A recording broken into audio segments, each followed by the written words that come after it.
Zdravo, zdravo.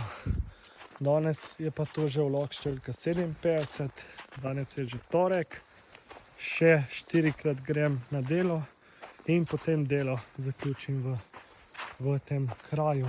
Potem se selim v Ljubljano. Ja, to je to v bistvu, kar sem vam hotel povedati.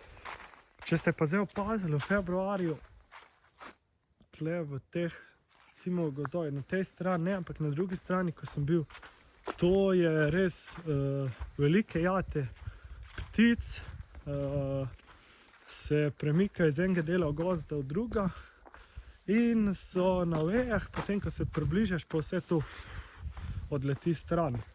Sem pa malo pogledal, kaj je to, in dejansko naj bi se sedaj ptice že selile.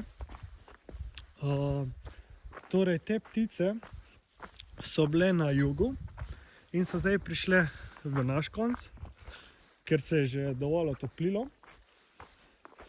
In zdaj se zbirajo, da dobijo pravi občutek,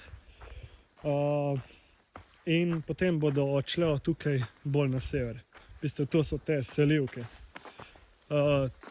In pa če ste vedeli, kako ptice sploh zaznajo, kdaj je pravi trenutek, da se preselijo. Torej, nam je verjetno to zelo čudno, ker mi teh občutkov notranjih ne moremo zaznati, ker nimamo tega občutka za gravitacijo, toploto, svetlobo, relativno slabo.